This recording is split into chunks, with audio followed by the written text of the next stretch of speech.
Hi, my name is Ayla Wheeler, and I will be doing an informative speech about global warming. Global sea levels have risen 8 inches over the last century. In the last 2 decades alone, the rate of rise has nearly doubled. This cause is from the melting ice caps and increased global temperatures. If this rise continues, entire countries, such as Bangladesh, could be underwater. We do not see CO2. It is an invisible threat, but it is still a very real threat. The threats are increased global temperatures and increase in extreme weather events,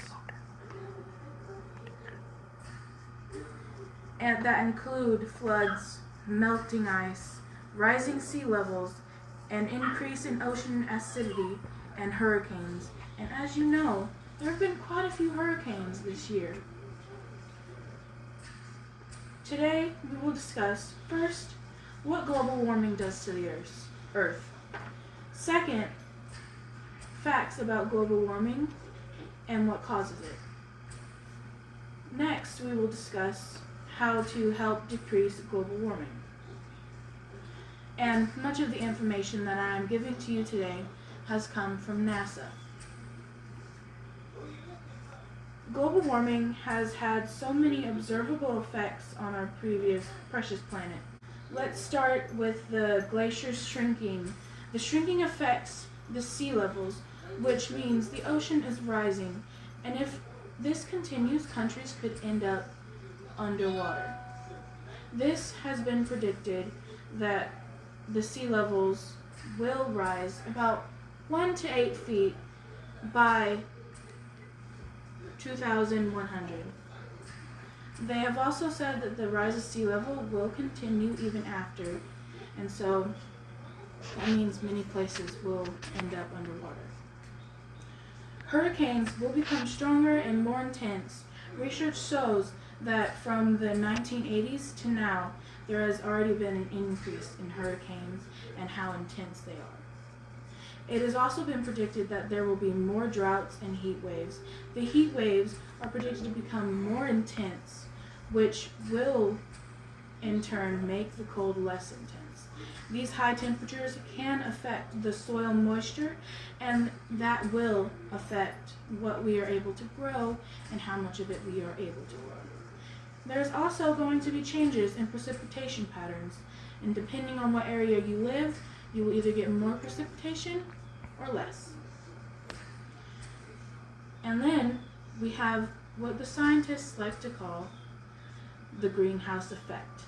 This is what traps the sun heat and keeps us warm, but it also protects us from the harshness that could come from the sun. Human activities do affect the greenhouse.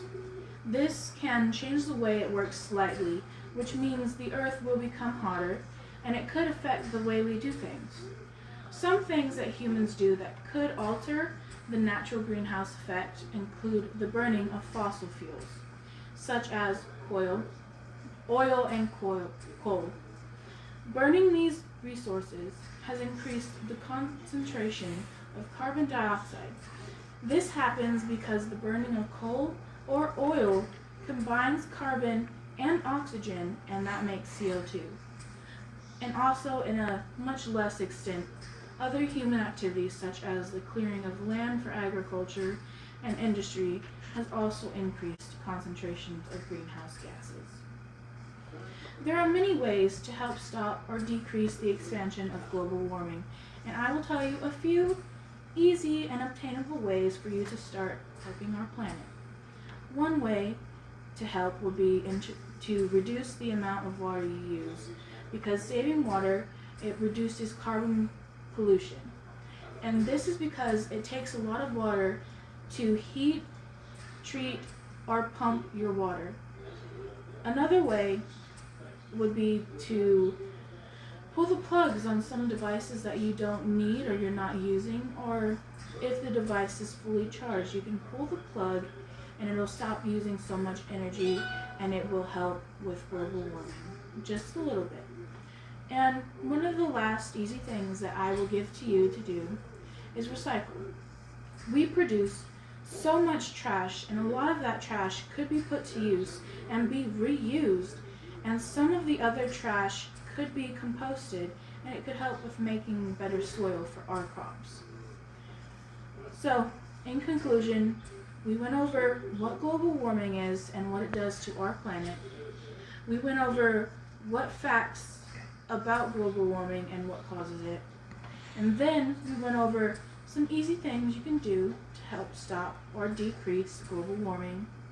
And finally, I will leave you by saying global warming is a very big deal and something needs to be done so we can protect our future generations. A quote by Ronald Reagan: preservation of